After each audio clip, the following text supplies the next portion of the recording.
നിമിഷ സജയൻ മലയാള സിനിമയിൽ വലിയ ഒച്ചപ്പാടോ ബഹളങ്ങളോ ഇല്ലാതെ കടന്നു വന്നൊരു ആക്ട്രസ്. തൊണ്ടി മുതലിലെ ശ്രീജ എന്ന സാധാരണ പെൺകുട്ടിയായാണ് മലയാളികളിലേക്ക് നിമിഷ എത്തുന്നത്. ഇന്നിപ്പോൾ മലയാള സിനിമയിൽ റിയലിസം എന്ന വാക്കിന് ഒരു മുഖം ഉണ്ടെങ്കിൽ അതുകൂടിയാണ് നിമിഷ. ആർഭാടങ്ങളില്ലാത്ത വേഷങ്ങൾ, ചായം തേക്കാത്ത മുഖം, കടുപ്പമേറിയ ജീവിത സാഹചര്യങ്ങളുള്ള കഥാപാത്രങ്ങളാണ് നിമിഷ തിരഞ്ഞെടുക്കാറ്. ഒരു നോട്ടത്തിന് പോലും അത്രയധികം അർത്ഥങ്ങളുണ്ടെന്ന് തോന്നിപ്പിക്കും. കഥാപാത്രത്തിൻ്റെ മൗനത്തിന് ഇത്രമേൽ ശബ്ദമുണ്ടാകുമെന്നും നിമിഷ കാണിച്ചു തരും.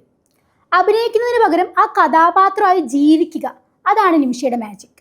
അവർ ചെയ്തു വെച്ച കഥാപാത്രങ്ങളൊക്കെ നോക്കുമ്പോൾ, ഇപ്പോൾ തൊണ്ടി മുതൽ ശ്രീജ മുതൽ ഗ്രേറ്റ് ഇന്ത്യൻ കിച്ചണിലെ പേരില്ലാത്ത ആ വധു വരെ, അവർ പ്രതിനിധീകരിച്ചത് ശക്തമായ വ്യവസ്ഥിതികളെ ചോദ്യം ചെയ്യുന്ന, കലഹിക്കുന്ന സ്ത്രീകളെയാണ്.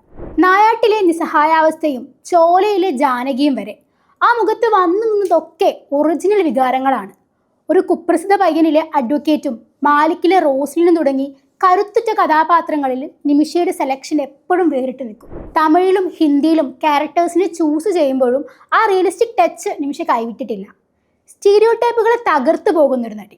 ഒരേ തരത്തിലുള്ള സീരിയസ് വേഷങ്ങളാണ് ചൂസ് ചെയ്യുന്നതെന്ന് പലർ പറയുമ്പോഴും ഒന്ന് നോക്കിയാൽ സിനിമയിൽ ഏറെ ആവശ്യമാണ് മസാലയ്ക്കപ്പുറം പച്ചയായി നിൽക്കുന്ന കഥാപാത്രങ്ങൾ, കരുത്തുറ്റ സ്ത്രീ കഥാപാത്രങ്ങൾ.